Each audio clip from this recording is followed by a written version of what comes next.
Tu crées du contenu, mais ce n'est pas toujours facile. Tu as l'impression que le plaisir n'est pas au rendez-vous? Si c'est le cas, reste à l'écoute, cet épisode est pour toi. Les médias sociaux en affaires est ton rendez-vous hebdomadaire pour en connaître davantage sur les différents réseaux sociaux et les plateformes de création de contenu dans un contexte d'affaires.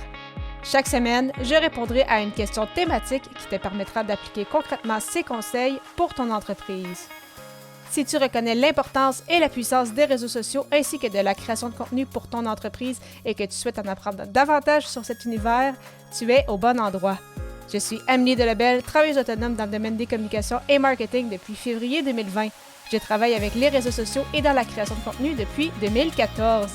Les médias sociaux en affaires est mon deuxième podcast après Athlète Entrepreneur, lancé en janvier 2019. Bienvenue sur mon podcast.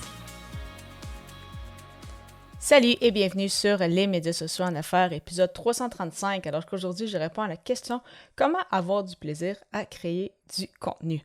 En effet, c'est une question quand même assez subjective, mais je trouvais ça quand même important de te partager quelques-uns de mes trucs pour justement être en mesure de créer du contenu au fil des semaines, au fil des mois, au fil des années et y prendre plaisir. Donc, de mon côté, j'utilise bien évidemment des formats qui me plaisent. Donc, quand je publie sur les réseaux sociaux, c'est beaucoup du texte avec images ou sinon, c'est avec bien évidemment mon podcast.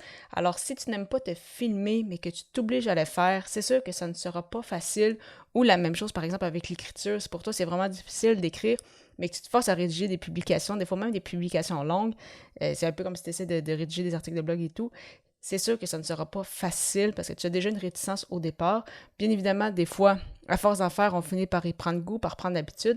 Mais surtout, si tu débutes dans la création de contenu ou tu souhaites justement être en mesure d'avoir une certaine constance, une certaine structure, stabilité quand tu crées du contenu, vraiment priorise du contenu avec lequel tu es à l'aise et que tu aimes. Tu vas voir, ça va être beaucoup plus facile. Et par la suite, si tu souhaites après ça, faire de la vidéo, faire des podcasts, rédiger et autres, eh bien, aucun souci, mais vraiment commence par quelque chose que tu aimes.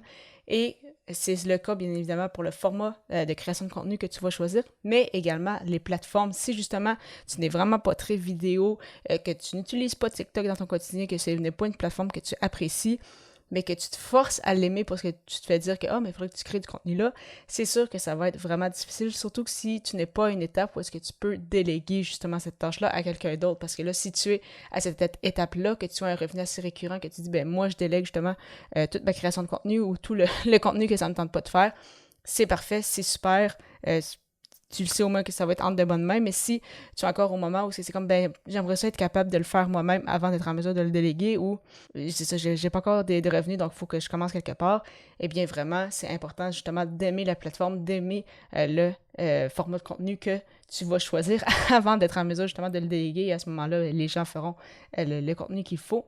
Et c'est justement pour cette raison-là que je suis principalement sur LinkedIn, Facebook et Instagram, parce que justement, pour être sur TikTok, il faut créer que du contenu vidéo et ce n'est pas quelque chose que j'apprécie particulièrement. Donc, moi, de mon côté, c'est vraiment plus la rédaction que j'aime beaucoup.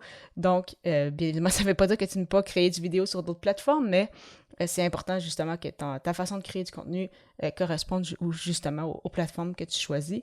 Et un autre point super important, ça peut sembler très cliché, mais si tu n'as pas d'objectif clair, si tu n'as pas de pourquoi, c'est sûr que c'est beaucoup plus difficile aussi, parce que dans des moments justement un peu plus difficiles, si tu te remets en question en disant « mais pourquoi je fais ça, c'est quoi le but, qu'est-ce que j'en retire » et que tu n'es pas capable de répondre à ces questions-là, eh bien certainement que ça va être difficile de persévérer, c'est ça, dans les moments un peu plus difficiles où ce serait facile pour toi d'abandonner.